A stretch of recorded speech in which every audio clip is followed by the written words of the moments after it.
Hey, what's going on, guys? This is Justin from Extreme Health Radio. Thank you so much for checking this show out with my wife and I, Kate. It was our 10-year anniversary. We got personal and talked a lot about our personal lives, so we hope you guys enjoy this show.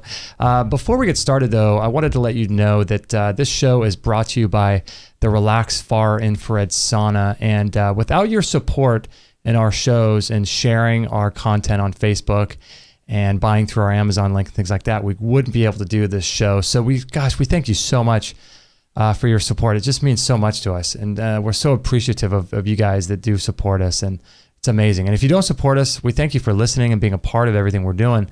But if you go to our store, you can check out the Relax Far Infrared Sauna there. And it's an incredible machine. I do it every single day. We've had it for about 2 years now. And I go in there for about at least 30 minutes a day. I try to get up to 35 minutes lately, especially in the wintertime. And it helps to improve your immune system by up to 40%, I believe, and by increasing the heat shock proteins in your body. And it helps to detoxify fat-soluble toxins and chemicals and poisons and heavy metals that get stored in the fat cells of the body. And it's really an incredible way to relax, to improve your immune system, like I said, and it's really great for your skin. The great thing too is it's portable and you don't have to knock out a wall. You can lend it to a friend, let them try it out.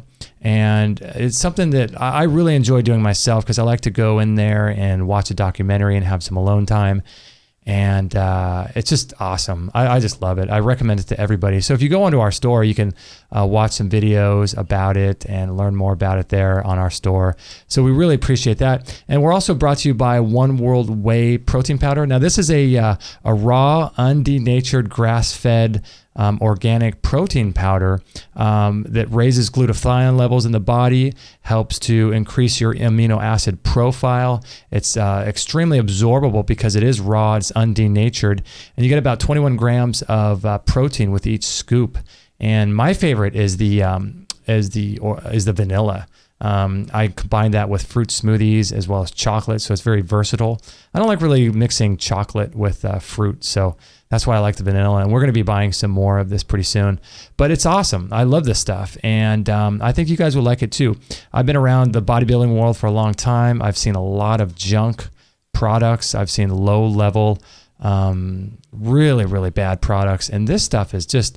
it's really great. And if you watch the videos here with Stephen Hewer on our store, you'll learn more about it. We did a whole show with him, and it's just good stuff. It's really, really good stuff, and I highly encourage you guys to check it out. One World Whey. We take it every single day. So we appreciate you guys. We appreciate your support and your patronage to our store. Thank you for sharing our shows.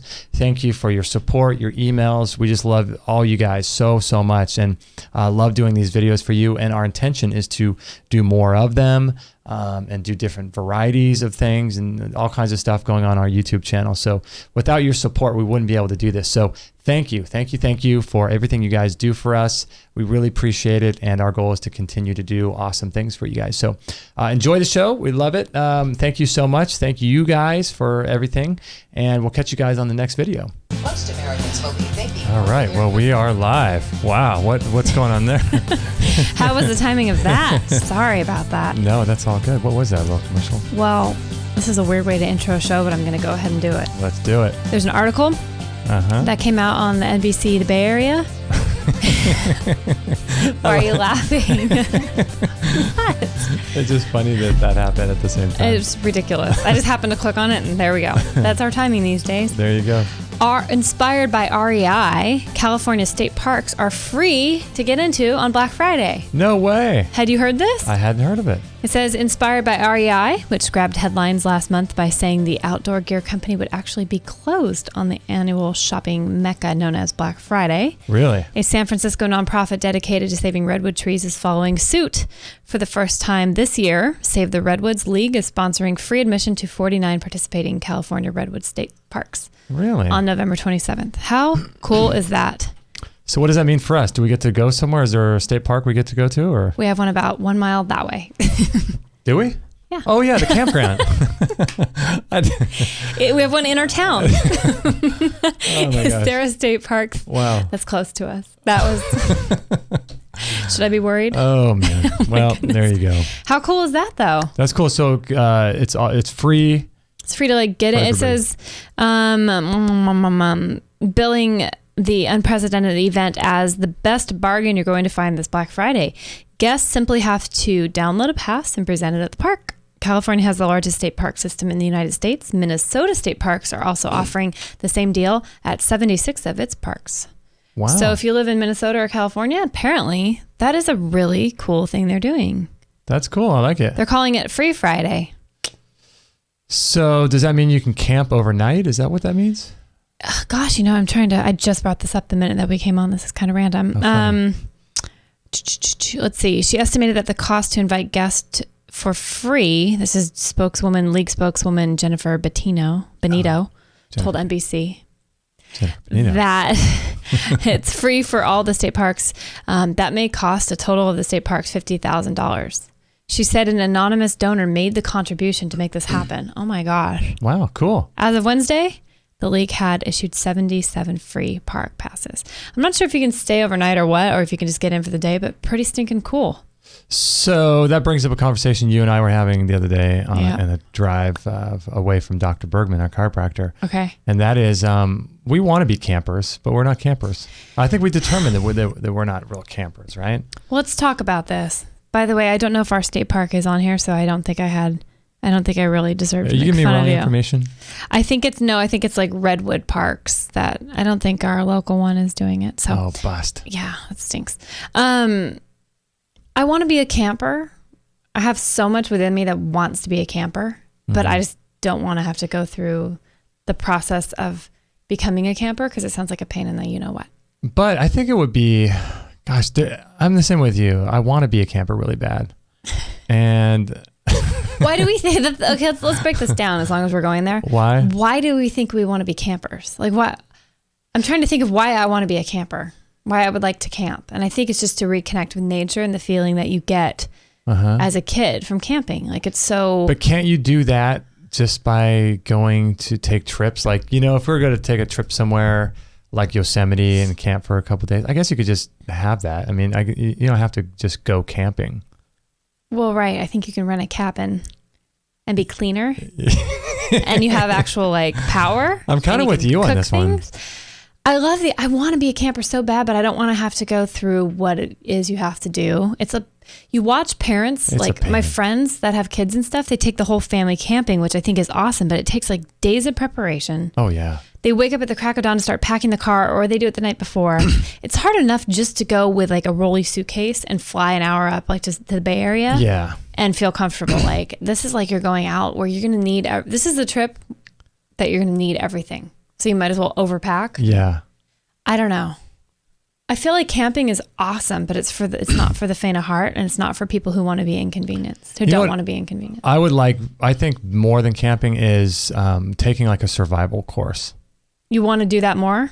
I think so. I mean, it's not it's more appealing, but I think the idea of learning basic survival skills in the wilderness and the forest, it sounds appealing to me. I think the reason why I got into that a long time ago, from that book, The Vision. Remember I told you about that? It's Tom Brown. By Tom Brown, yeah. And he wrote one called The Tracker, which is really interesting. But that sounds really interesting to me. But I don't necessarily know. I think maybe if you go camping a lot and you reconnect with nature, but we're talking about, we finally came up with the real reason why we're not campers. I know. I can't believe we actually got to the bottom of it. We finally figured it out. Let the world know. Okay. Do you want me to tell her? You tell them. Well, it's we have some dark hidden skeleton closet secret. Yeah, it's a big revelation. Well, for us it was. For us, so we kind of determined that for us, in the manner in which we're living now, Kate and I are both sort of bootstrapping it, as you will, and we're living very, very low in terms of our finances and things because we're trying to make this whole business work. Right. So we have our place that's, things, it seems like it's falling apart. And so life is almost like camping already. Right. Right? Right. It is like camping. I feel like we live in a big camp.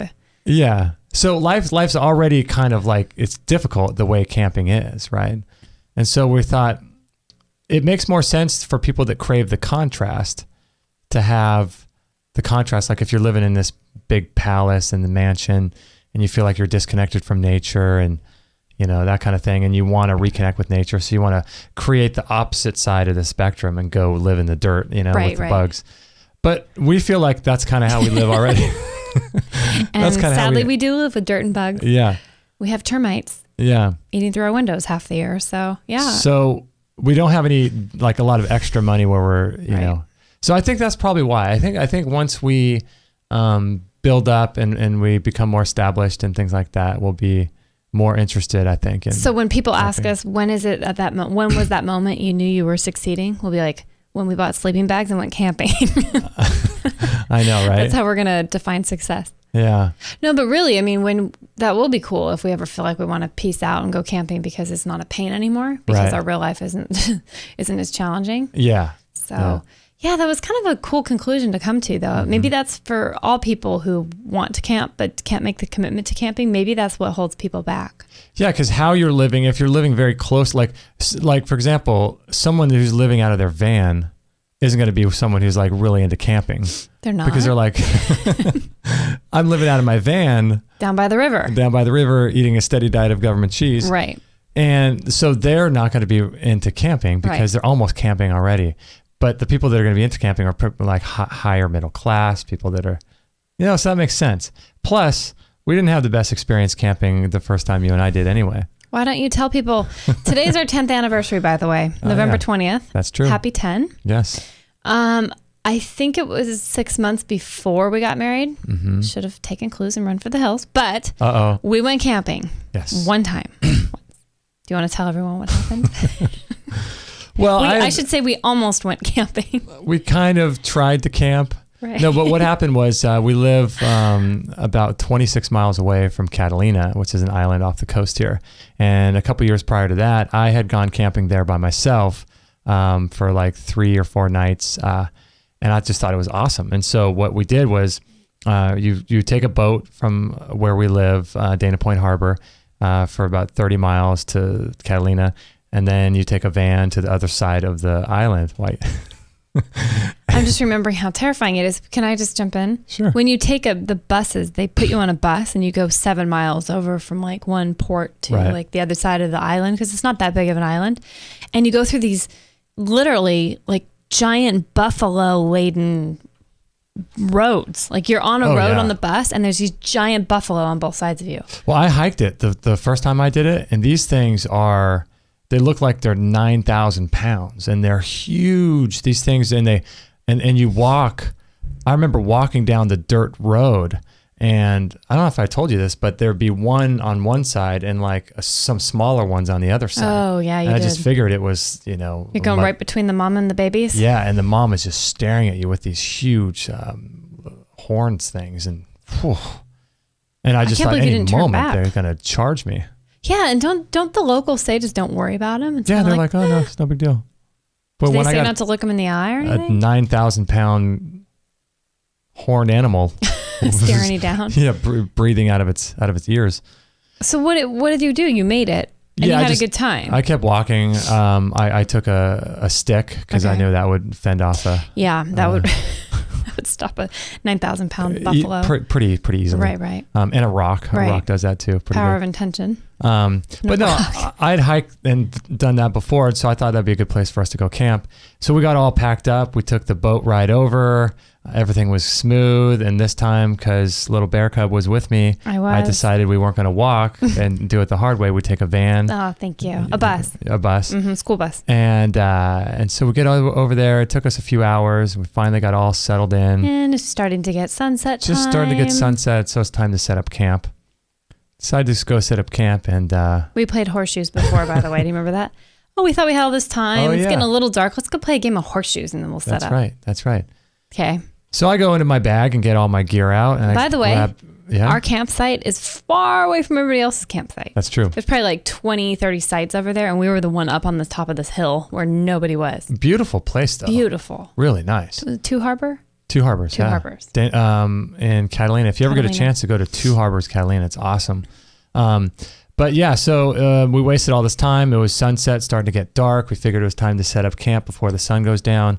I go into my bag and I grab the tent. And turns out I left the old poles for the tent in the closet. Which normally wouldn't have been a problem, but the first thing I thought, honestly, when you dumped it out and there's no poles and you said like, uh-oh, I thought buffalo. I'm like, buffalo, wild boar. We're going to get wild tooled. Animals. We're just going to get eaten alive. Yeah. Tooled. No good. So we had to walk around and ask people if they would be willing to give us some poles or a new tent or something. Well, do you remember who we luckily came across? The Girl Scouts of America. Yeah, it turns out they were prepared. They were very prepared. Had tons of extra tents. Yeah. They gave us a couple. And in return, I found a tooth. Oh, yeah, I that's found right. some poor Girl Scout's tooth that she had knocked out. And I found it it was so funny. It somehow ended up in one of their, I think they felt bad for us. Like, these guys are new to camping. We're Girl Scouts. We camp. We're always prepared. We're Girl Scouts. Yeah. Is that the Boy Scout always prepared? I think so. I don't know what Girl Scouts are, but we'll say it's the same thing. One of the girls came up and she's like bloody, like, I lost my tooth. And everybody was looking for it. And then they were offering us food and beverages. Do you remember that? Because they thought we didn't know anything about camping. And so I go into this cooler and I look down, and in the cooler on the ice, I see this little white thing. It was her tooth. Nice. And we like saved the day. It reminded me of that scene in Star Wars where they like elevate C-3PO and they're like, all the Ewoks are all happy. It was like right. we were, At the very they actually end. saved us, but they were all happy that we found her tooth. So maybe that's why we're not campers. We had a horrific experience, but it was fun once we got the tent figured. But I do think it would be good to learn survival skills. And you want to get into not bow hunting. What? Yeah, archery. Archery. Yeah. I'd love to get into that. That'd be fun. I did that at camp as a kid. They had an archery range, and it was so fun. I remember loving it then. And then, of course, when Hunger Games came out, everybody wanted to learn archery. Yeah, So that's true. I got fire under my butt to go Your do loins. it. Under my loins? In my loins? My loins were burning to arch. My loins were burning and this is the itching weirdest show ever. to take part in archery.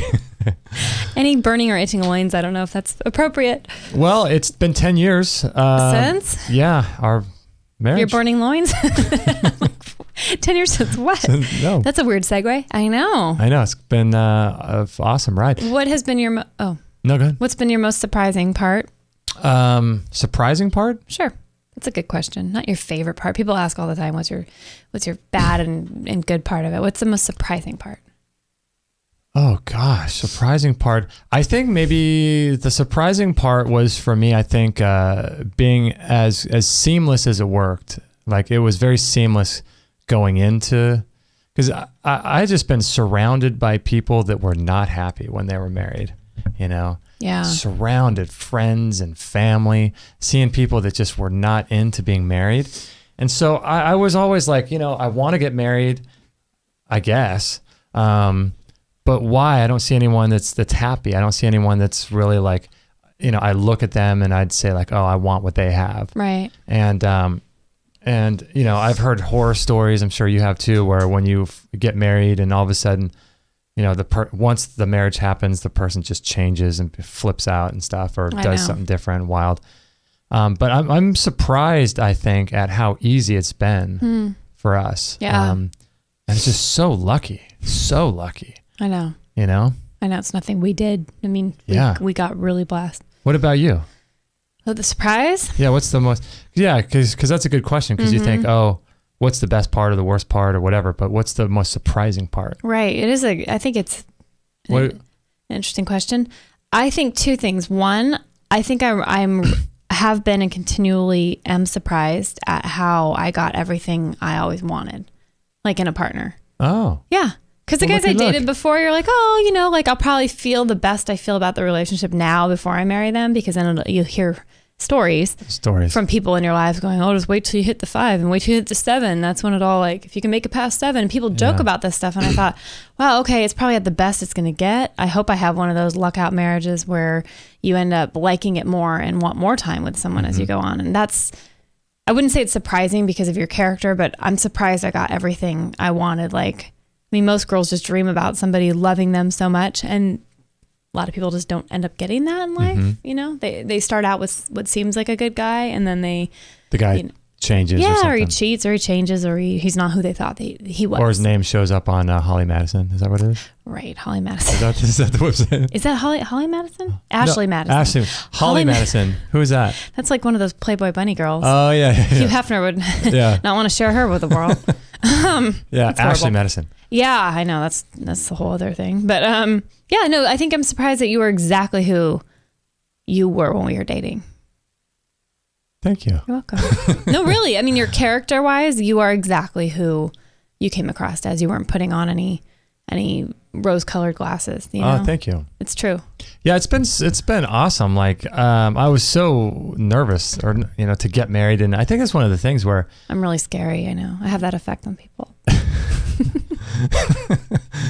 Well, I think people are scared, and they should be scared, but because it's a huge life change, and it's like I don't know if we had gotten married to other people, if it would have worked. I mean, it's scary making that decision, and you just kind of have to go through it, and make it or not make it. But did you feel good right after you made the choice? Like, were you immediately like happy, or were you waiting for the other shoe to drop? What? Well, like immediately? You mean like at the ceremony? Oh no! I mean the weeks and months after. Oh, well, I figured. I mean, at the ceremony, were you okay? Well, you said, did you feel like that immediately? Yeah. Well, I mean, after I made the choice, that would be like the time. Did you have fun after the ceremony? Yeah, I mean, it was like I don't think it wasn't like I was expecting anything to be different because I knew you. I mean, how long did we date? Like 4 years. 4 years? Mm-hmm, almost, yeah. So I knew you. So it wasn't like it was anything surprising, and it just was seamless, and it was awesome, and it worked well. But we hadn't lived together. I feel like people who live together are kind of like, oh, they really say nothing changes. It's kind of is what it is. But I feel like we still have that dynamic of like, crap, we've been dating forever, but we hope there's no, hiccups here. It was weird because it was almost harder for me when we were dating because it was like there was the pressure of always hanging out, and like you could hang out after work or whatever 3 nights a week, but there's always pressure for more, right, or not enough or whatever, and it's like, and it was more pressure dating, I think. That's interesting. It was just like, oh gosh, what a relief to be married. It's just like you're just always there. Yeah, we just happen to hang out now more naturally, and then when you want. And I thought your lives. I thought I would need more time away from you. That's the weird thing too. Well, that's nice. I thought just being kind of like a person that I am, I gather my strength, and I gather power I restore my energy from being alone. Right. And I thought that I would need more of that with you. But it's just been the opposite. That's cool. It's awesome. Wow. Well, thanks. Yeah. Yeah. I need more time away. Just kidding. I'm totally kidding. That was a joke. No, but that's cool. I think that's cool for people to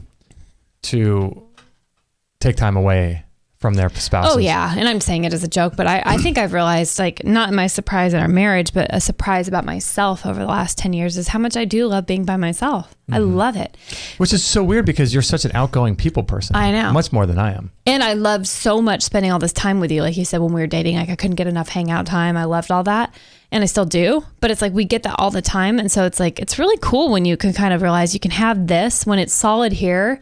You're free to go over here and not be afraid of losing something. Because like when you're dating, you're like, I have to control this and make sure it still feels good all the time before I go over here and kind of branch out and live a life without, like, outside of this person. It's a really hard balance, I think, to marry the two together. To have singularity and also have like a partner and be balanced, Yeah, it's funny because we joke with people all the time that had we know then what we know now, we probably wouldn't have gotten married. Yeah. You know what I mean? Yeah. Because of the whole idea of like constantly being in a situation where you need to win the other person over. Because I think that, like, a lot of people get married and they're just like, oh, I've got him now. Now I can just put on 30 pounds and I can just treat him like crap or be belittling or mean. Yeah, not trying to win someone. And that's one of the things I still like. I I don't, my nature is never to trust and put all my eggs in the basket of being married. Cause like my nature is not to do that. Like I want to be, for you, I want you to always be attracted to me physically, emotionally, spiritually, on every level.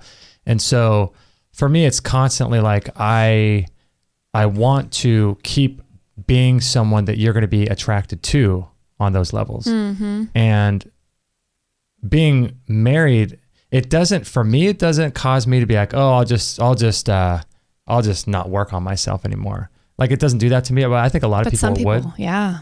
And I think that's a problem because, people just let themselves go when they get married. It's really weird, But it shows too that even if you do make that commitment, like we did, you can still choose. Like you can't get hung up on this like piece of paper, right? And ruining it for you either way. Because I don't like the fact that like we know what we know now about how marriage is just treated. It's a new form of a business for contract, the state, right? To make more money off of you and stuff. And I kind of get for the first time in my life why people would want to pull an Oprah and live with their lifelong partner and not. for a lot of reasons. But the choosing of someone is just a marriage over and over. And you know what's interesting about that? This is the best magazine, Health and Spirituality and Health. Nice. Have you read this before? I've read parts of it. I like it a lot. It's so good. Wish I had more time to read it. Yeah, I know. I read it every night when I take a Epsom salt bath. But there was this really interesting article about, there's two things in here that I want to read today, but there was this woman that wrote this little article. It's pretty quick about how they do the Sabbath day. Mm-hmm. And it starts on Friday evening and it goes till Saturday evening pretty much. And they've done this their whole marriage and then with their children. Oh, wait, they do a Sabbath for like every week they observe the Sabbath. Oh. So from Friday night to like tonight until 24 hours from now, they observe the Sabbath. Every week themselves as a family. Yeah. That's interesting. It's called 13 Steps to a Holy Day, Sabbath Wisdom, written by Joni Rothenberg. But it's really neat. This is really cool. I thought it was interesting. The 13 steps, no matter what religion you do, these 13 steps were awesome of what they do every single Friday night, right? They wind down is number one. Then they talk about their day. They talk about their progress. They talk about all these things that they've done and want to do next week. And then they get it all out so that when the sun goes down, they're basically like not thinking about that. They're resting. Okay. Second is they tidy their space. She goes into that. Third is they cook for the Sabbath so that they can just warm stuff up and not have to be working. Oh. 4 is that they wear white. They put on their Shabbat shirts. Okay. It's Friday and I've got my white on. You're on step 4. Step 4. I don't know what blue means about me, but we'll find out. 4, they make music and they dance and things like that so that they can raise their vibrational frequency so that they can open up to a deeper level of healing and renewal. Nice. And they do this as a couple. Yeah, and their children. Oh, their children. 6, they light candles and they do a bunch of stuff with healing and sending love to the planet and family.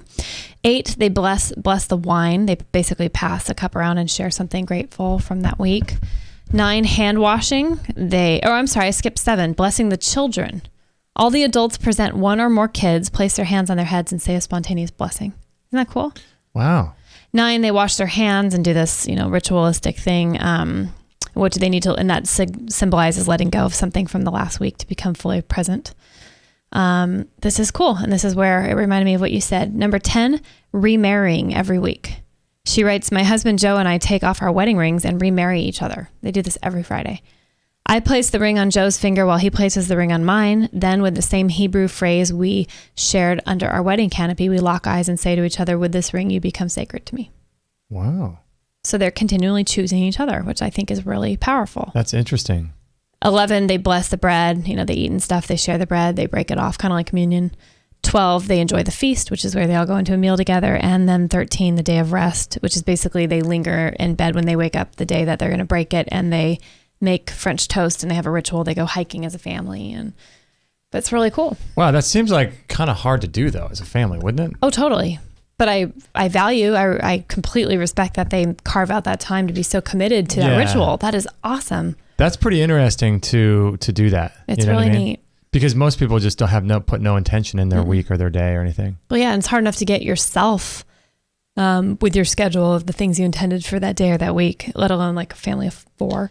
Do you think that they feel obligated to do the remarrying thing? What if one Friday the girl's like, nah, I don't want to remarry.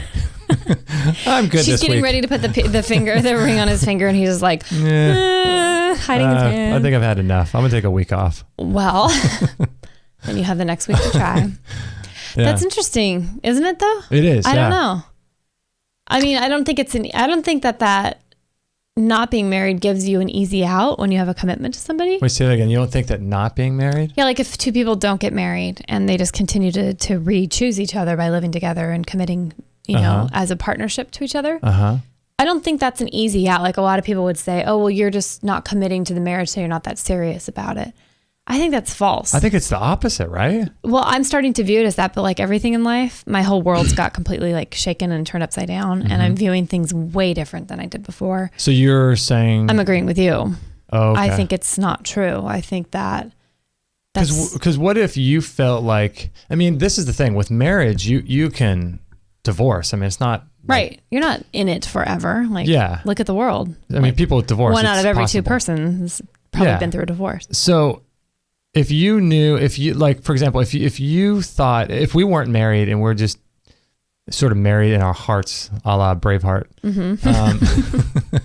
a la William Wallace. Right. But if we were married like that, would you feel more or less of a desire to want to make sure that I stay? Oh yeah. I think you'd probably want to try more. Probably would try more, right? I think so. Yeah, it makes sense. I don't know why that is. Like, what is that little... Why does that make people feel that way? Why is it more secure feeling if you say you're married or talk about your husband versus your... I mean, even people who aren't married can call whoever their partner they want to call them, my husband, my wife. I mean, no one knows if you're married or not. Yeah. But I don't know what happens to people. Like you do have this sense of security, but it's false, first of all. It's false because... And I think it makes people feel better for some reason.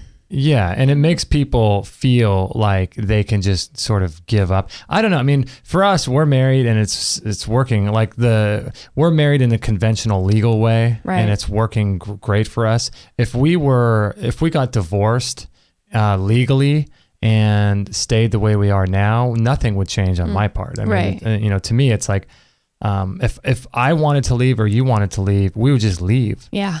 If we were divorced or married. So for us, it doesn't make that big a difference, but I think that, I don't know, I think it makes people, when they've realized they've accomplished a goal, the natural human reaction is to let your guard down. Yeah. I mean, look at all the people like the funniest thing, it's just a story, we just watched the Ronda Rousey UFC fight with our friend David Wolf, our new friend David Wolf the other night.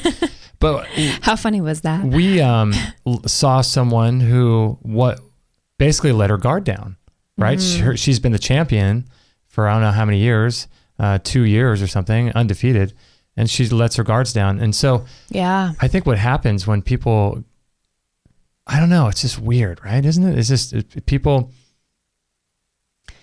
I don't know, like they don't want to be, like they're not interested in personal development, or they're not interested in becoming someone who the partner wants to be with. Right. It's weird. Like you bagged the person, now you're good. Now we'll show our true selves, which is sad. So I'm not saying everyone, because I know a lot of happily married people, but... I have to say another surprising thing. I think the biggest surprise... is that I watch UFC fights with you? What is the biggest surprise? No, I think, in fact, the biggest surprise, or equally as big, because I don't know, maybe I just had like a bad taste in my mouth from people that I've seen married, just not liking their lives. Mm-hmm. I think the biggest surprise is your transformation. And your growth into spirituality. This stunning creature that I have become. Into like... I'm just kidding. Because for those who don't know, both of us were raised, I mean, you were raised from an early age, deep, standard Calvary Chapel style Christian. And I didn't get into that sort of worldview until I was about 15.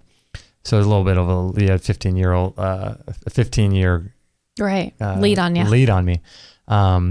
But the biggest change or surprise for me, I think, was seeing how you are just embracing growth and change and in such an awesome way. Like it's just, Thanks. yeah. Well, I have to say then that's my biggest surprise about myself too. Like in our marriage, I guess that is the biggest surprise because you've been who I thought you were and you've grown Well, for sure. you didn't know how crazy I really was. Really didn't. You didn't know that I was trying to levitate objects as a child. Or you didn't know that I was listening to my aunt talk about how she saw the birth of her son in a crystal ball. Right. But I guess or playing the Ouija board with my friends, but we'll just leave that. I left out those little details. Who are you? Minor details. Minor details. But yeah, I was pretty. No, but you pretty much were on the journeying path already, and I was attracted to that about you. But I surprised myself. How do you mean? I just surprised myself with the path I've gone, you know? So the fact that you've been so open-minded and learning new things has been surprising. You didn't think you had it in you? I don't know. Like, I'm just surprised at the amount of growth in the time period of the last decade in my life. Mm-hmm. I guess you've asked me that before. Did I think I had that in me? And you said you must have known that was in you. You know, like most people that are on a spiritual path and big growers of life and all that, the journeyers. But honestly, I don't think I knew I had it in me to this extent. It's very surprising. So when you were a kid, were you ever interested in ideas that were big or different or anything like that? No. I didn't have any like ideas that were outside of the box of how my family believed. Mm-hmm. That's just kind of ingrained in what I was, and I wasn't out of the box that way at all in my thinking or my religion or the way I view God of the world or how the world works or politics or anything like that. But I had this drive in me to be something. Like, I remember as a little kid, I was just journaling yesterday. I'm really following this lady I love. I'll write her down, Dani Shapiro. She's really big in, you know, as far as an author and as spiritual development and stuff. And she was on Oprah's Super Soul Sunday, and I've been watching her online and reading her book called Still Writing. Still Writing? Did you watch the full episode on the Oprah thing? I couldn't get to it. Okay. Bumped me out. Still don't know how to navigate Oprah's website of that, but we'll figure that. We'll find her. We'll get to that. But Dani Shapiro was talking about how when she was a kid, she had this way of escaping her crazy childhood where she'd go into a room and she'd just, you know, the pen and the paper became her solace and her escape. And that's girl. And so she wanted to create things. And when she said something, it sparked this thing in me, this memory that I'd thought about it before, and I think I've told you, but as like a 10-year-old kid, me and the neighbor girl would be like, okay, how do we create like a magazine that people and other girls in the neighborhood would want to read, and then we make copies of it, and we have pictures and we have all this stuff like a teeny bot magazine. And then we get subscriptions for it. Like, so we'd work on these magazines all the time. We take old like 17 magazines and Bop and Teen whatever. Tiger Beat. Don't forget Tiger Beat. One of my personal favorites. Surprising. That's a big surprise. I didn't know you a big Tiger Beat fan. Big Tiger Beat fan. Yeah, I know. And we'd cut up things and, you know, pictures and write stuff about, you know, boys and movie stars and River Phoenix and, you know, funny things like that. So what would you do? Cut out pictures of these things, and then how would you write them? Oh yeah, we'd cut other people's photos out, you know, from their magazines. We'd cut them out, put them on our own paper, and we'd write these articles about these people. We didn't know if they were true or not. We'd make up stories about like who River Phoenix was dating now, or like, you know, stupid stuff. But we had that creative spark in us where we wanted to create something and we wanted to be entrepreneurs. Same thing when I had a cookie business. I had a cookie business around the neighborhood for like maybe 2-3 Christmases. Really? I would go take orders. Christmas and Thanksgiving, because there was these really cool molds. They were like this like ceramic mold, and they'd be like this big, so you get a ginormous cookie. Now, I'm a big fan of those. That was awesome. Most of them were like shortbready types. So you probably wouldn't be that interested. Shortbready? Shortbread. Okay. You know what shortbread is? Brother. But different hints of shortbread. Like some would have grated lemon, other ones would have ginger, and nice. Like really good, right? Making fun of me. Look what I put up with for 10 years, shortbready. Shortbready. So no, I would go around and I would take orders on a paper, and people would pay me up front with cash, you know, for like $2 a cookie. And then I'd go home, and it would take, the freaky thing is you'd have to pat this dough into the mold and make them all perfect. And you have to put them, and they were so big you could only bake like 4 at a time. They were like small batch operations. Oh, wow. And then you have to cool them, and then they couldn't crack because they were basically like beautiful to look at. Huge, big ginormous. concoctions. Yeah. So I'd probably make 50 of those every holiday, and then you'd wrap them in the pretty cellophane of the, the color of the season. But you always wanted to be I always something. wanted to make something and create something. Doing something conventional. So you kind of had So I had that in me, but as far as like a spiritual path, I am very surprised that I've been as open and as far along in the journey as I am. Wow. Does that make sense? Yeah. Yeah. What was it? Well, I didn't realize this was going to go this way, this whole show, but I know, it's funny. What was it? I feel like we're in the hot seat. We're putting each other in the hot seat. I know, right? What was it that caused you to think about things spiritually in a different way? Was there something that happened?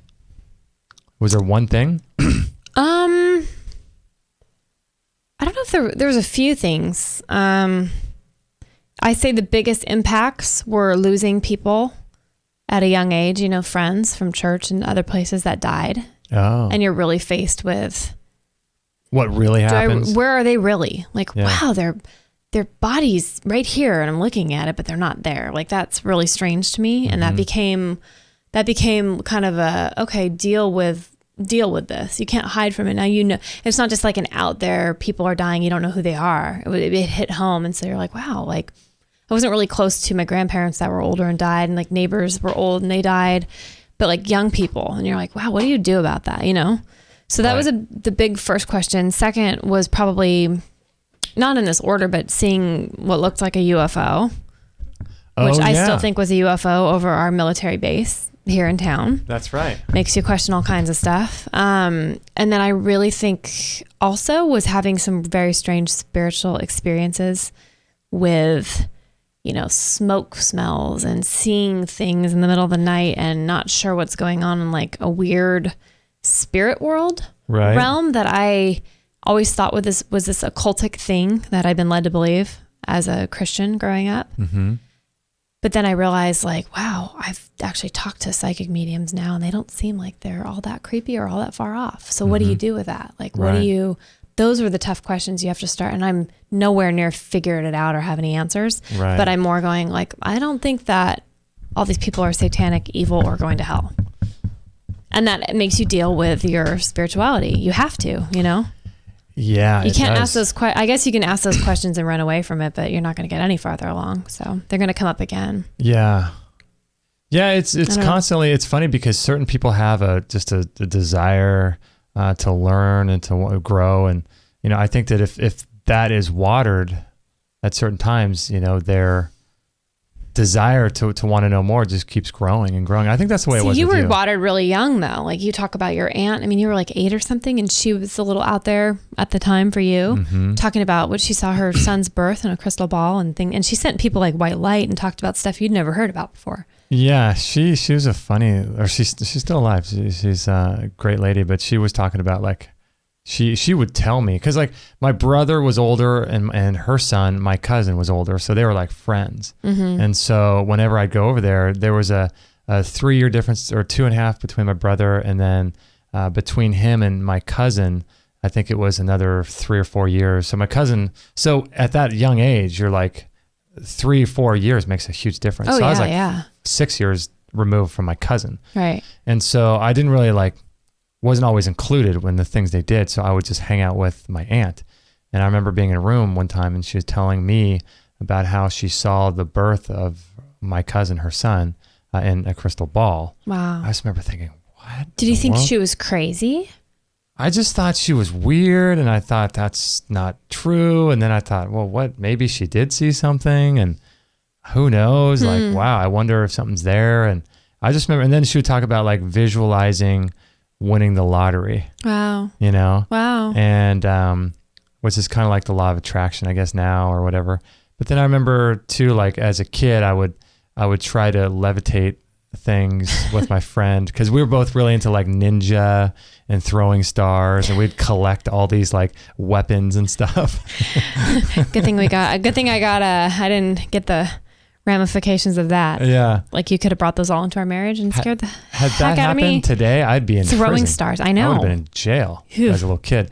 But anyway, nowadays, right? We were really into like, I was taking karate at the time. And so we'd hear stories about people being able to levitate stuff. And so I was really interested in stuff like that. And so that's kind of how it started. And then when I was 15, we got really involved in the church. and Calvary Chapel kind of style, non-denominational Christian church that was very dogmatic and very had all the answers to everything, and everything could be explained and things like that. And I remember being involved in that, and I remember I was telling you this yesterday, where there was a guy who was talking about you can still be a Christian and believe that abortion's okay. Yeah, that was your moment. I'm 16 and this guy's a philosopher. And I'm thinking like, how's that possible? Like no Christian believes, but he was saying it's not that your soul doesn't depend on that belief. Right. That's a secondary belief. And so it just went through a whole rabbit trail of people that you were in high school when that concept came up. Yeah. Yeah. So, I mean, the progression of growth is pretty, I think, pretty obvious for me, but for you, it's been pretty cool to watch. Yeah. But I think you're a big part of that too. Like, I had all those kind of bigger moments of asking myself questions, but I think you're really good at drawing continual question processes out of people, including me. Mm. Because I mean, if I would have married anybody else, I don't think that they would come up to you when you're cooking dinner and be like, have you heard that people still think the earth is flat? Like it just wouldn't happen, So who you are fosters growth. Yeah. I'm glad I just don't think you're crazy. I'm surprised that I don't think you're nuts. You would have scared me 10 years ago who I was. I couldn't marry you now being how I was then. Really? No. Wait, say that again. If I was me 10 years ago when we got married. You were 10 years. But say we're now. Say we're now. We are now. I can't do math. It's Friday. No, okay, we are now. We are now. But say I'm still the person I was 10 years ago and I had no growth. I was still living like very cautious, very scared, had it all figured out. But you're now. But now. Okay. And then you're who you are now, like 10 years, advanced in your journey. It wouldn't work. It wouldn't work. Why? What would you? I would go out on a date with you and be like, he's just this crazy new age weirdo guy. And I'd be like, yeah, but you know what? I'll call you. I'll call you later. Yeah. Good. We'll talk about the pyramids some other time. I didn't know we were going to go to dinner and talk about the Akashic record. What the hell is this guy talking about? Yeah, you and I both have a way of hiding that, because when most people, if we see people that are related to the show or listen to the show, like they kind of know us and things, but when we interact with the average person outdoors, I mean, no one really knows what we think about all this stuff. So when we were dating, I was like, you tricked me. I did. I was heavily into like the pyramids. You need like a support group. I was heavily into the pyramids. It's the pyramid support group. You never hear anyone say that. The 12-step program. Oh my gosh. For people that are into the pyramids. Actually, it should be the 10,000 step program, or how many steps it takes to get to the top. Yeah, I didn't know. You did a good job of. Did you just think that I think that was weird?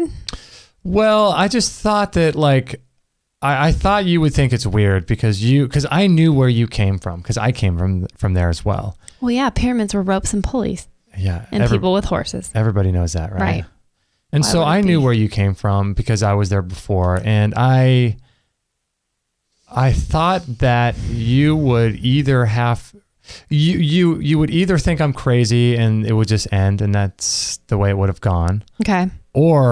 But you liked me. I did. Okay. And so I didn't bring any of this stuff up. I figured I didn't even do this systematically with an intention, but it just sort of came out, little bits of knowledge every now and then. Like I remember sitting in the car with you, telling you about how there's cures for cancer that no one knows about. What did I say?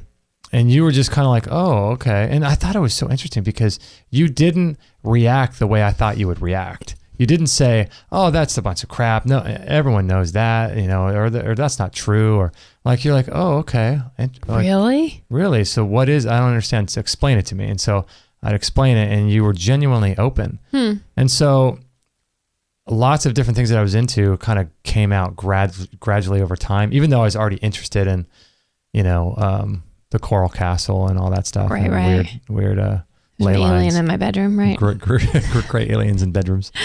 Interesting.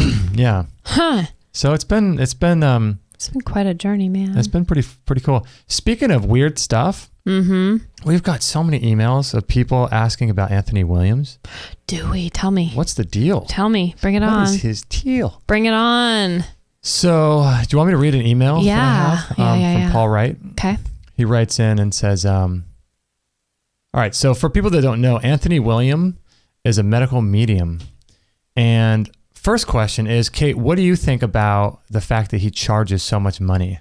Do you think that's good, bad? Do you think he's like, what do you think about that? Right. Well, I've had a session with him because I had heard him interviewed on the last Hay House World Summit. And I just thought there has to be something about this guy. It seems like you go onto his site and you read all of the testimonials.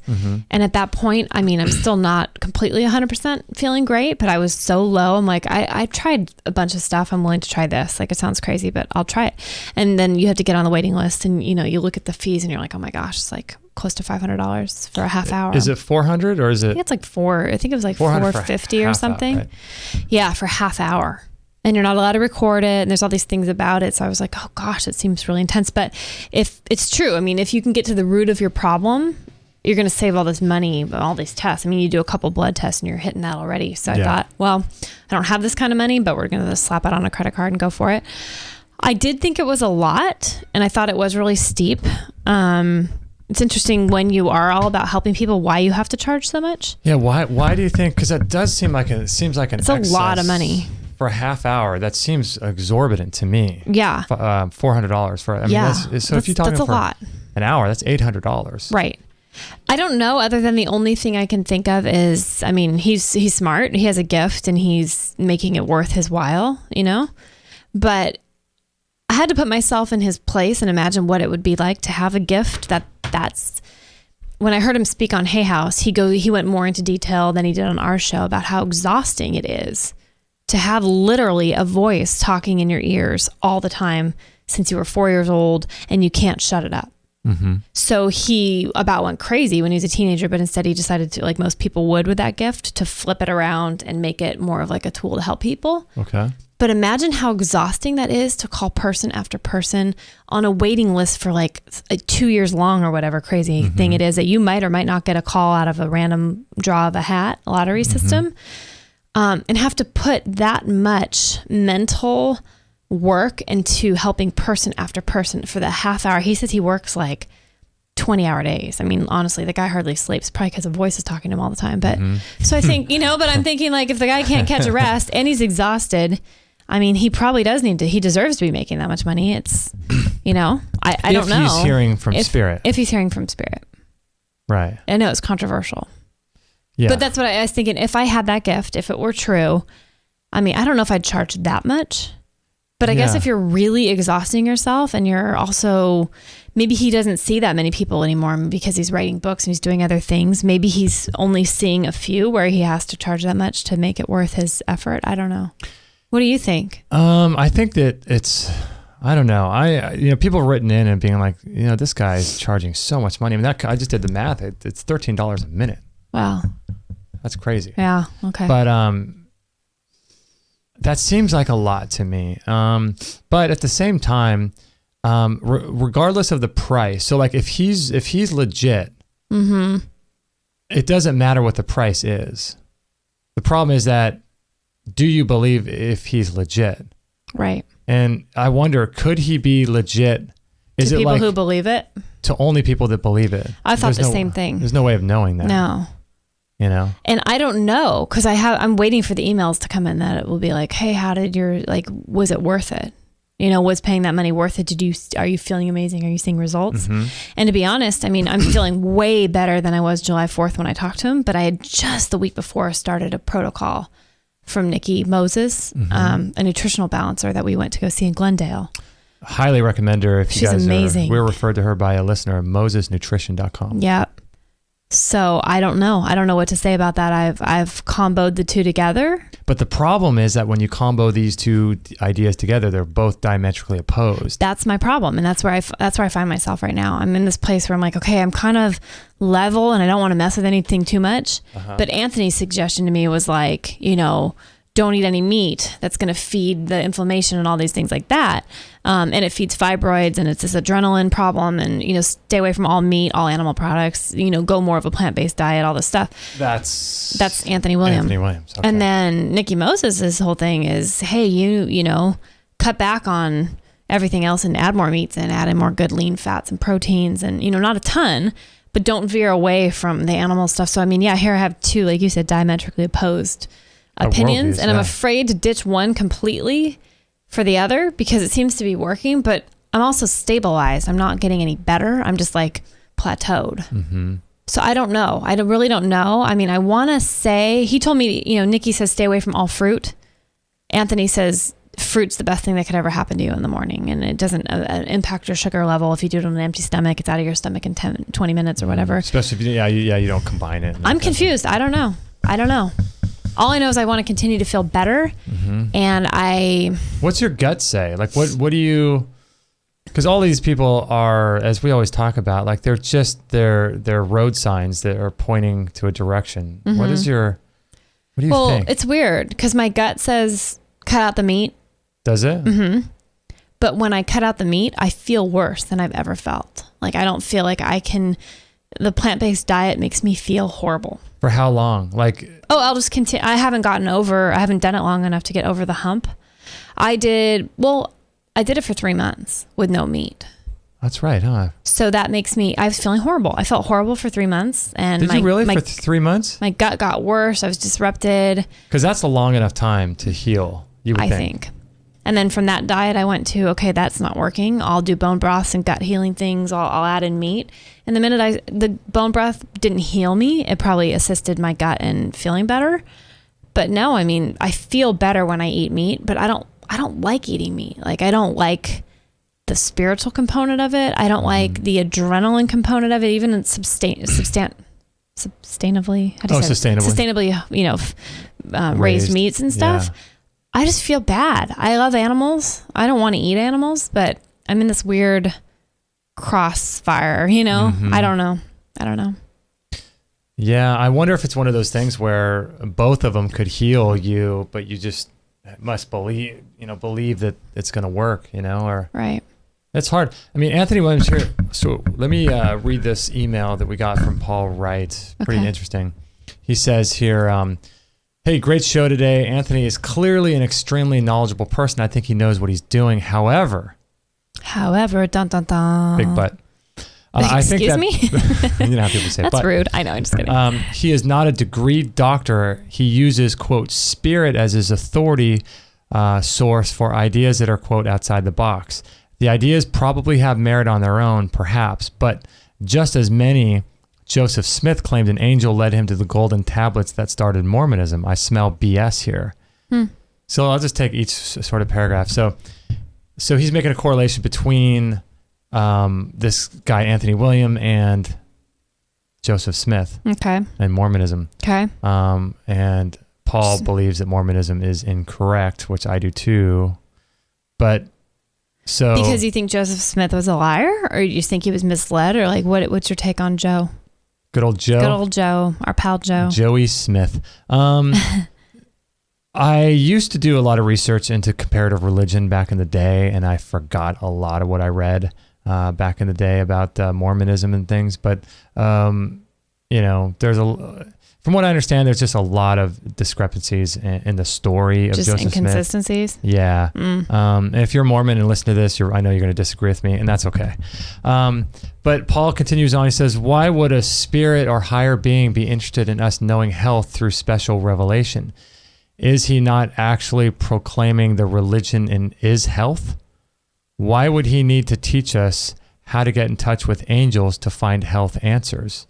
Did he teach us to get in touch with angels to find health answers? I don't remember that part. I don't think he did. I feel like he mentioned I think at the end there he did mention something about how angels, like, we don't know how much they're on our side and how they're fighting for us. I think he did mention angels. So Paul's saying, what's the deal there? Like, why would he, why would we have to get in touch with a higher being to learn about health? Right. If a higher being wants us to have the answer, then the angels know how to reach us, do they not? Do the angels know how to He's saying if we all have our own angels on our team, why do you need this middleman? That's a good point. Good point. I like, our listeners are awesome. Our listeners are awesome. This is a really smart guy who knows what he's talking about, but is using religion to grant authority to anything that you have not heard of before. I said as much in the chat room, and someone named Anna said I should have more of an open mind. I said, Oh no. He said what? So he basically says that he's a smart guy, but he's using religion to grant authority, And Anna says in the chat room, you should have more of an open mind. And Paul says, God told me to say that. I love Paul. So how can you argue with that, right? I know that seals the deal. That ends it. That just ends it. That is hilarious. I love Paul. Our people in the chat room are really cordial to each other. I think totally. Paul was just having some fun. He was just being silly. Paul brings such a liveliness and a frivolity to the chat room. I freaking love when I saw him show up today. We did or yesterday, whatever it was. We did another show. Was he on then? Yeah, and he jumped in. I'm like, oh, cool. Woo. Like, it's just, he's great to have. That guy's so cool. Yeah, he's cool. I appreciate that email. Well, I'm still got more to go, but I want to hear what you have to say about that. No, go ahead. Are you sure? Yeah, please. Okay. So he continues on here. This is really good. God told me to say that. She said nothing more. Clearly, she understood that by questioning me would require her to question the spirit source of your guest as well. Does he have a spirit speaking to him? If he does that spirit ever speak of spiritual things or just health? So that's interesting. Mm-hmm. Yeah, that is interesting. If just health, what is the spiritual message? Is it that health is the religion? And he says, health is what makes your life better. It can also lead to you to be closer to God, which, by the way, is something that we are not taught.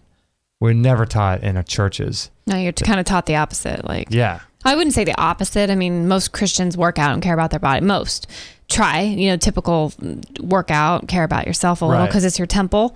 But it goes back to the whole, your temple's going to burn, we're just bodies passing through. Yeah, we don't need to take care of anything. We don't need to take care of the earth. We don't need to take care of our bodies because who cares about whales when you have babies being aborted? I mean, it all matters. So that's where they go awry. Totally. In my opinion. So he continues on. Health is what makes your life better. It also can lead you closer to God because you are not involved in destructive ways. You do not carry the baggage of 19-year-old frat boy only interested in another party. But it is not the religion. Health is not the religion. It is a means to make one more focused, more sanctified. Tell me your thoughts, Paul Wright. Wow. So I thought that was interesting. Yeah, very. I don't know about, I don't know. I mean, here's what I think with guys obviously, if you take the Bible, if you believe in the Bible, the Bible says that this type of thing is possible because it talks about mediums and spirits. Right. Everything's spirit. So if you take the biblical, if you are a Christian, you have to at least accept the possibility of what Anthony William is saying. Not whether or not what he's saying is true, but whether or not what he's saying can be from a spirit. Yeah. So biblically, because that's what a prophet is. Right. Right. Isn't that all prophets were? They heard. Yeah. What did you hear recently? Someone told you recently that. Oh, it was something I was listening to from Bethel, that church up in Reading. I've been watching some of their online stuff because I dig some of it. Mm-hmm. And Bill Johnson was one of the pastors on a YouTube video I watched, and he was saying basically media or psychics are just prophets who miss their calling. Prophets who miss their calling. Isn't that interesting? He didn't go on to say whether they were right or wrong. But they're going to burn in hell. He said that he didn't say that. Hellfire. They're I think they actually have some really interesting beliefs up there. I do, which I actually am refreshed by. Yeah. Bethel Church. But isn't that interesting? So he said they are people that they're prophets who miss their calling. Yeah. So okay. I'm assuming when he said that, he means if they were using their gifts toward a Christianity-based gifting, they could be so much more for the world. So I'm thinking he's but he didn't say that they didn't have any powers. He didn't say that the information they were getting was right or wrong or that these people were satanic. He's just he thinks what he said was, I'm not quoting him, but it was psychics are basically prophets who have missed their calling. That's interesting. So that makes me feel like he should have expanded on that. I mean, most people in the audience probably weren't interested, but I would have been like, oh my gosh, if I would have been there afterward, I wanted to go up to him and be like, what do you mean by that? Yeah. Like, Like, how do you just let that one go? That's a pretty loaded statement, to just brush over. So there's a number of things I think you have to take into consideration when you're looking at someone like Anthony Williams, because he's getting, it's layered in multiple ways. You have to look at where he's getting the message. Mm-hmm. And the source of the message. Is the source supernatural, or is the source from himself? If it's supernatural, is the source bad, or is it evil? And if so, how do you know that? Or is the source good, and how do you know that? So you have to say, okay, if you believe in the supernatural, some people just may say, I disregard it altogether. Right. And that's fine. Yeah, they don't even trust if it's happening in the first place. Right. So if you believe in the supernatural, like in the sense that any kind of Eastern religion, then you would probably be open to accepting some of what he's saying. Mm-hmm. If you believe more of the Western ideas, and you believe in supernatural, you're most likely going to be like a Christian or something like that. And in that case, you have to open the door for that as well. So the question is, if it's from an evil spirit, is the evil spirit telling the truth, or is it lying? If there is supernatural and you're taking a Western view, right? And what spirit is it? I mean, yeah, how do you know? I don't know if there is such a thing as that going on. How do you know it's a good spirit? How do you know are there good and bad spirits? I mean, there seem to be, but how do you know? How do you know, right? I mean, it's really complex, because if it's from a spirit, then do we do we have to label it as good or bad, like an angel or demon? Mm-hmm. You know what I mean? And if it doesn't, if there's no such thing as that, then it's irrelevant if whether or not, because isn't it possible for you to say, oh, I talked with an evil guy. So let's say you go and talk to Charles Manson. Okay. Is it not possible that he could say, Kate, you look so beautiful today. You're amazing. Thanks, Chuck. I think you're awesome. And that's something good coming from an evil source. Right. If he really did commit all those murders, was involved in that, right? So let's say he did all that. And so that's a good message coming from an evil source. Is that wrong? Right. You know what I mean? Right. Or is it not possible that a good spirit, like an angel, could give you some wrong false information? Yeah, or something to damage yourself, or I don't know. Another possibility is it possible for not just the information to be good or bad from a good or bad source, but could the information just be not applicable? Like it's just not accurate.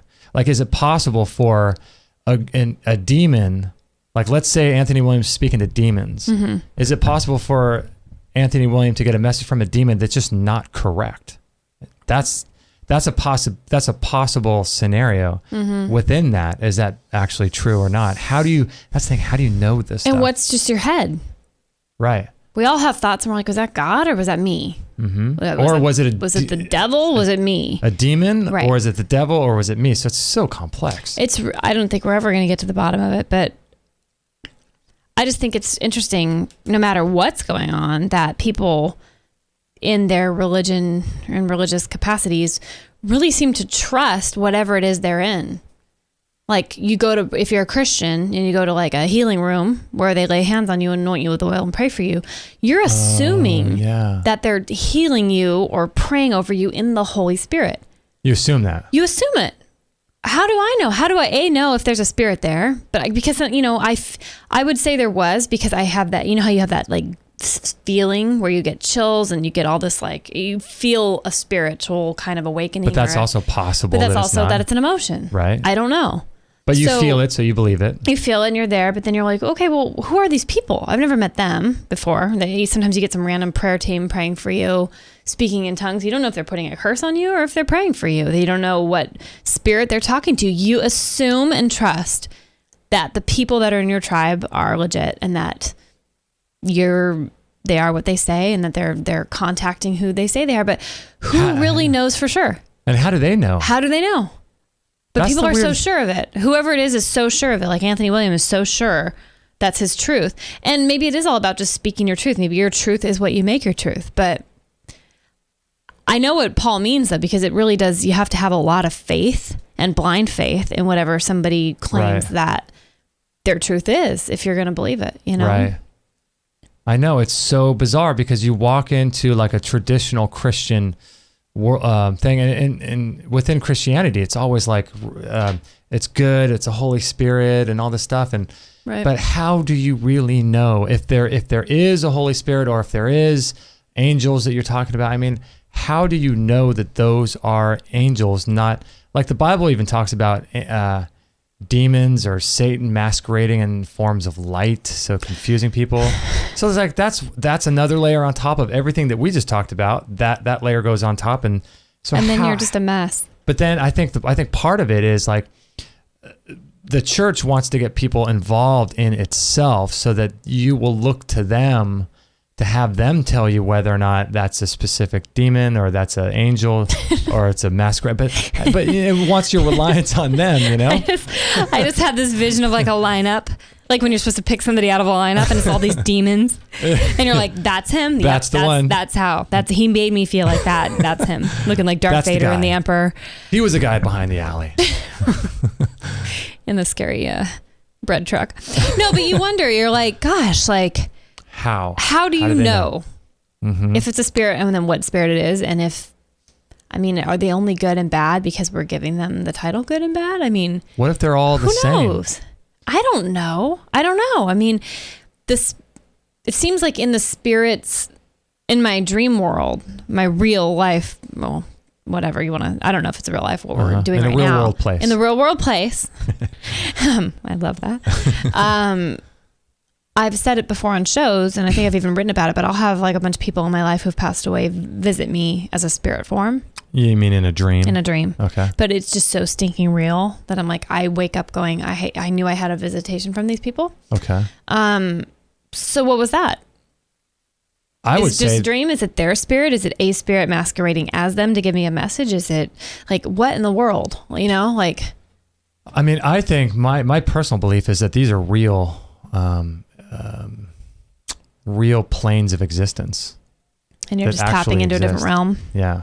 I tend to agree. But it's just so complex because, people like in our Western mind, we want to control everything, and we want to think logically about everything. Right, very math and science and figure it all out. Yeah. And we want to use our analytical mind, and there's not a whole lot of emphasis put upon the spirit and things like that. And so there is a line that I think is important to not go over. Yeah. And to not just accept every weird idea.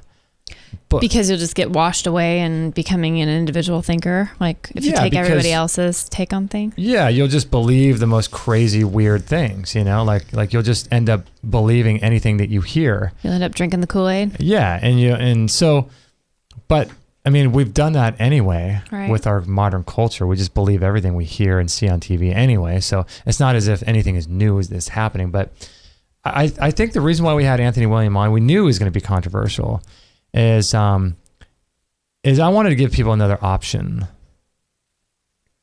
And that's really what we're doing. It's just giving people options. If you resonate with what he was saying, then there could be some truth there for you. It reminds me of the shows we've done with Chris Kaler too, back in the day. We'd get emails from people that listened to the podcast version years later. Oh yeah. And they'll feel healing going on in their body, and they're like, what? And they write you an email going, how is this 2 years ago? And I listened to this episode and I felt like my arthritis tingling in my knees, and ever since then I've been better, or my migraines went away. I mean, that to me though, that was even, I mean, who knows who these people are writing in? I mean, I'm assuming they're real people with real experiences. Yeah, we don't even know that. I don't know. It could be a spirit. Question everything, right? It could be a fan of Chris Kaler trying to pimp out his work. I don't know. Exactly. I don't know who these people are. But if that's real, then I'm like, I'm glad you brought that up. Well, because you have to question everything. I don't know anymore. Like, it sounds so crazy, but all you know is that you don't know anything. Right. And if you can be okay with that, which I think people grapple and wrestle with their whole entire life, and I know I certainly do, then you're a heck of a lot farther in the step of just existing and living in a way more fulfilling life than just being upset that you don't have answers. But it does seem to be that there's some weird powers that be, from people's experiences, whether they're testimony on Anthony Williams' website or somebody writing in about experience with Chris Kaler. Mm-hmm. I mean, we had a listener write in probably 4 times over the last 2 years saying that Chris Kaler completely healed her of her, not fibromyalgia, MS, I think. MS, yeah. I mean, it was intense. Yeah. To where I'm but like, then again, we don't know if that emailer is real or not. I don't know. So I don't know. That's the thing. It's like we see like stuff, you and I talk all the time about like this stuff, like with the Paris shootings and all this stuff. And, we don't know what they're showing us on TV. We have no idea whether or not that actually happened. You had some bizarre idea. Remember we were talking about the flat earth yesterday? Mm-hmm. You had some bizarre idea about, what was that thing about the plane ride that my you were mind. thinking? I don't know. This is probably way too far out there, but I was thinking like, well, we trust so much in the system, right? Right. The system that just feeds us information. Uh-huh. So we trust that when we get on an airplane and we're going from LA to London, that you actually are like, oh, here's my little plane. They're showing me on the map and I'm going over, past New York and over the river. And there I am in England. Right. Excuse me. And then you land and there you are in jolly old England. But like, whoa, we're just assuming that pilots are all believing in the map and that they're getting us to where we stay. But like, wouldn't that be weird if in reality we're just jumping on these little planes and we go up and we go around and make some circles and we turn a few ways and then we end up like landing in England when we're only in like Nevada. Right. Like we don't know where we are. We assume that this place called England is true from a map and from being on a plane and being able to look at an aerial view. And you think that we're in this technology where they're not going to be able to hide stuff like that. But I'm like, we're blindly trusting that we're going where they say we're going, where we end up. I know, right? Chances are we are, but like, what is that? Like, that's bizarre, right? Because they recreate sets and scenes and circumstances, in so many different other areas. I mean, it was just, there's a 99.999 all down the line chance that what you said is not true and that's not true. But it's just an interesting idea that like we take everything at face value. We get on a plane and we think we're going to Australia. Like what if Australia is not very far away at all? Yeah, what if Australia is where like your mom and dad live 2 miles up? I know, right? And we have no idea if that's what's going on. I mean, it's a bizarre. Yeah. But I guess the thing is what I was gonna say is that like we're blindly taught to believe everything that we see on TV and the Paris shootings and all this stuff. We're just taught about these things and we don't know what's actually going on. We don't know what's really, really true. Yeah. And I suspect that it's my contention is that like a lot of health issues, or most of them, have an emotional, spiritual component at their core. Mm-hmm. And so if that's the case, now I can't even prove that. I mean, how would one go about proving that? Right. But if that's the case, then there's a lot more going on than what we think. Because we think, oh, cancer is caused by fluoride in the water, or cancer is caused by too much sugar. But what if it's not? I thought it was interesting when you said that. It reminded me on the show with Anthony William, how I asked him a few different times in different ways, I believe, about like there being a spiritual root to illness, a spiritual component. And he wasn't all that into it. He was more like everything's viral, everything's something you pick up somewhere. But I'm like, that's so interesting coming from a guy who's all spirit led. That is weird. It just hit me right now. I'm like, that's so weird. He's trusting spirit to give him all this information, but everybody else, he's assuming that nobody has a spiritual root of anything. Or well, here's what I was thinking about, because I remember that when it came on the show. So I was like, there's got to be something. I've read all the too many books to have you not say, somebody who was so connected with spirit, not to really give much credence to that, kind of shocked me. Yeah, it was really Sorry, I didn't mean to interrupt you. No, but I just think that like there's things like family constellation therapy and recall healing and the work that Adam Bergstrom does with solar nutrition and all these different ways of looking at how our emotions, the emotion code, the healing codes, freedom from body memory, the one we did with tapping. So I thought it was weird too that he did not think that there's an issue, that there's a spiritual component, because I thought, is it a matter of like competing information? Because if he said, like, what if recall healing is more successful in treating disease, it's just like in a general sense, than the work that he does? So then it would be like, oh, this is a competition of worldviews, right? Right. So then it's War like, of the worldviews. yeah. So it's just the same as someone saying, oh, this guy's vitamin C is no good. My vitamin C is better. Right. So it's kind of a, like, is there something there to that? Do you think? Like, because it's weird that a guy like him would not acknowledge the spiritual aspect. Yeah. Isn't that odd? I thought it was odd. I was surprised. I was thinking, oh Me my too. gosh, he's for sure going to say there's this spiritual thing going on with people, It is odd. I don't know. I know. I don't know. I think that we all, like, we're presenting ideas, and that's what we're doing. We're presenting options. Like, the one thing I do know is that the medical industry has given you 2 or 3 options for healing, and that's drugs in the form of pharmaceutical medications, chemotherapy, radiation. That's all the drugs that you would put in your body, surgery, and that's about it in terms of healing. And what we're saying here is, and then burning yourself, radiating, and chemo. For cancer and things. Right. But what we're saying is there's more options. I don't know if Anthony Williams is right, but I do know that if I tried everything in the medical side and I tried everything in the natural side and nothing was working, I would for sure go to him and see what he says. That's where I kind of hit my wall, and I'm like, well, I only say that, like, honestly too. I was willing to believe in it, and am still willing to believe in it because of last January I had a psychic reading with psychic medium Laura Lee, who I saw on Beyond Belief with George Norrie. You had a psychic reading? Beyond Belief. Shock. God's going to... Shock. Smite me. God's going to put you in the burning hot place for that. Oh, that's terrible. Maybe I should be more nervous, but everything she said literally pinpointed. Like, she pinpointed my life. It was having somebody read your life back to you, and you thought, no way, this is crazier than I ever thought. Because she had a very high rapport though, and it wasn't just like you pick a little $10 reading on the corner. I mean, she was pricey, but I had to do it for the new year because I felt very drawn to her and her work, because I don't know. She did a couple of readings live on a George Norrie show where I'm like, okay, these people could be actors too, and saying, oh my gosh, but I had to see it for myself. It was like curiosity killed the cat. I just had to be the cat. I'm like, okay, I don't know if I'm messing with the devil or touching the fiery fingers of hell, but the fiery fingers of hell. I had to, like, give it a go, and let me grab my dog. Yeah. So you had to at least try it out. Maggie had to try it out too. All we know for sure in the world is that you're very cute. Oh, look at that dog. You have a nice nap. Fuzzy little puppy. Fuzzy puppy. No, but I kind of had to try it out because a lot of other things, like I said, weren't working. And when she gave me that information, though, and very much confirmed everything that I already knew, I was like, okay, she's tapping into something, and I've experienced it personally. With Anthony William, I was like, well, okay. He says I have a strep infection in my intestine. That could or could not be true, but how do you know? Because I'm having all my issues in that area.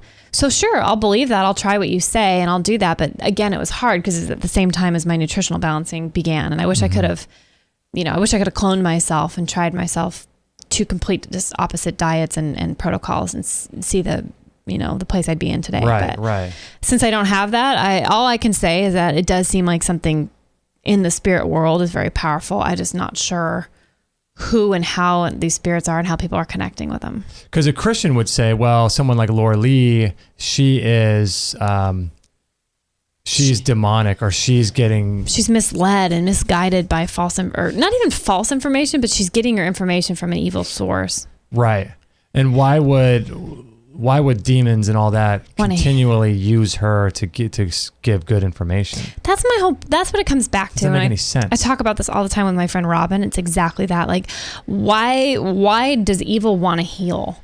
Evil's out to destroy and break down. Steal, kill, and destroy. If you believe in the Bible, that's what it says. So I have a really hard time believing these evil masquerading around as good want to heal people. I mean, doesn't make any sense, because it's not like you have an appointment with Anthony William and he wants you to join his cult or his church or his anything. There's nothing. He's just trying to help you. The nicest guy. So it's not like, oh, by the way, now I need you to sign your life over to this, that, or the other, or believe in this. And it's just not like that, Yeah, it doesn't make any sense, right? I don't know. to me, it doesn't make any sense. So have you told anyone that like any of your Christian friends that you went to hear Laura Lee or got a psychic reading? Well, only my friend Robin, who's the most open person I know, because there's zero judgment, Mm-hmm. She's a very mystical Christian, and I love that about her, know. But no, I mean, if any of my friends or family were listening to this right now, they'd probably be mortified. But it's just that I'm not scared of it. I'm tired of being afraid of everything. And that's the thing, right? I'm not afraid of the spirit overtaking me, or, like the pigs and the swine getting, in the Bible where they cast out these demons and put them into the pigs. And it's like, I think that's giving evil too much credit, to be honest. Mm-hmm. I'm not afraid of being overtaken. Yeah, I agree. And someone sent me a letter once, a listener of ours, who I really appreciated the letter, but it was about how I'd mentioned reading A Course in Miracles. And she said basically that book ruined her life and caused all kinds of a spiritual dilemma. And we should put a link to that. Oh yeah, The Course in Miracles. Yeah. And it basically ruined her and gave her nightmares for years. And I was thinking, oh my gosh, like it scared the crap out of me that I stopped reading it. And I had to think on that for a few days. And then, to be honest, I just got really bored with the book. Oh, yeah. So I stopped reading it for that, not because I realized I worked through the being afraid part. But I'm like, gosh, yeah, why are we hiding behind a bunch of things like that we're scared of? Like we're not reading books because we're scared of what they're going to do to us. We're not embracing other healing modalities because we think we're going to get overtaken by a demon spirit. I don't know. It just doesn't seem like it's true.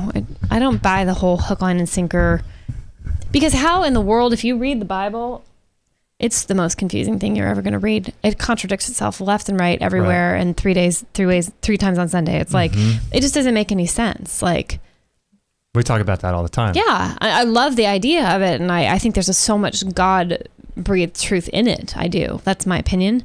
But as far as like the whole thing goes, I don't know what you take as literal and what you take as figurative and what you throw out and has been changed and added in by humans throughout history. I think it kind of boils down to that quote. David Wolf talks about like the only disease is a closed mind. Such a good quote. And when you're willing to do whatever it takes, like Dr. Massey was talking about this, when you're setting your intentions and your goals, he says that you need to speak to your subconscious mind. And he says that you need to say, like, I don't care how long it takes. I don't care what my life circumstances are. Mm-hmm. But, and I don't care what people think of me or how I feel, but I will be, or I am XYZ. And when you have that mindset that I don't care what it takes, if that means stepping out of my current worldview that's very closed-minded in order to open myself up to energy medicine that ends up healing me. I mean, what if the people in the Bible were healed through energy medicine and it's just wrapped in these weird biblical words? Right. And so you feel comfortable with it. Right. But if you're willing to do whatever it takes, then that's the person who's going to find the healing, I think. And so when you're closed mind, you shut yourself off to a world. Like, I don't know if Anthony Williams is right or wrong, or getting good information or bad, or if the source is good or bad, or if there is a good or bad in terms of the source. I don't know any of that, but I know that if I tried everything that I thought I could try and nothing was working, I know that I would go and include him. It wouldn't matter what I don't know if God would fault you for that. That's where I'm starting to go like, well, say I'm wrong. Say I'm completely wrong and I've been messing with evil or bad spirits or anti-God things. Well, I guess I just trust that I have a God who's merciful enough to know my questions and be okay with me wandering ahead a bit to figure it out, or at least wrap my mind around in this little human body what's going on. Yeah. I think that's what it comes down to. Yeah. Yeah. I think that there's, I don't know. I just think that there's a lot of, so thank you, Paul. I appreciate your question, and I really appreciate that a lot. I like Paul a lot. I love Paul. Paul Wright. Paul Wright. So this was episode 405. Perfect. And if you guys are interested in catching the show notes, you can do that at extremehealthradio.com/405. You're going to bring Maggie up for another presentation. She wants come here, let's present you to the world. Come here. She's so cute. She's so cute. So yeah, we appreciate your guys' support. And during our videos, you'll see links on the top top right and top left of our videos. And if you guys could be so kind as to support us that way, our Amazon link, our Patreon link, our look how cute, look at that. Maggie's waving. Oh, thank you everyone for listening. She's got a nice wet nose. Nice wet nose and a sheeny coat. She's growing her little hair out too. Isn't that nice? Can we show everyone your new hair for the fall? New haircut. This is hilarious. So yeah, if you guys could support us, it's not your best look. By clicking on those links, it really does help us. So if you make purchases from Amazon and even if you're not purchasing at this time, you can always bookmark our link and use your bookmark for future purchases, and that helps us a lot. By the way, our friend Julio mentioned in the chat room on another show that he really wants to be able to support us, but he's in Canada.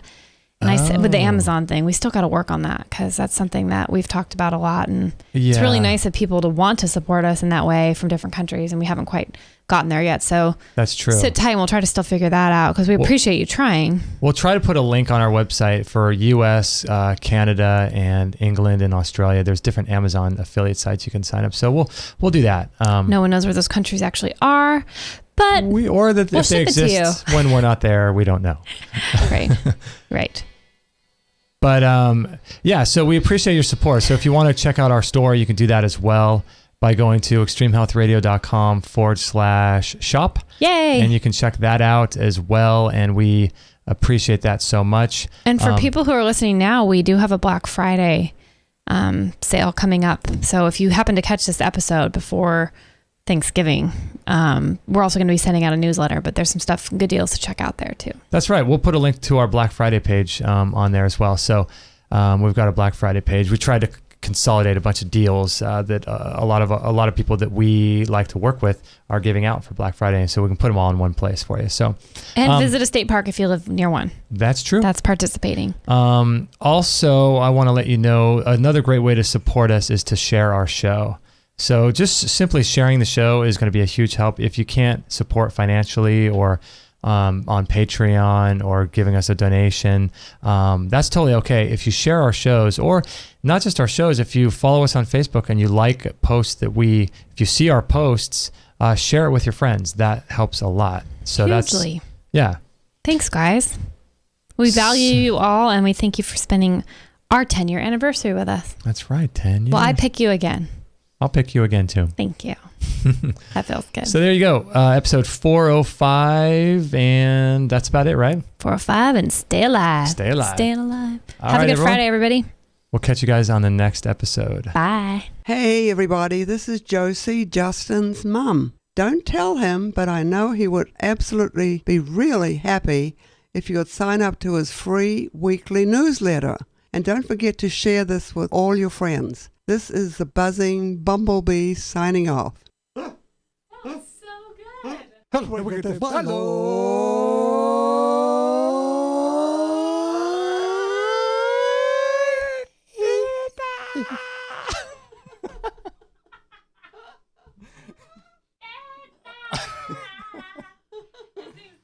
Oh my gosh.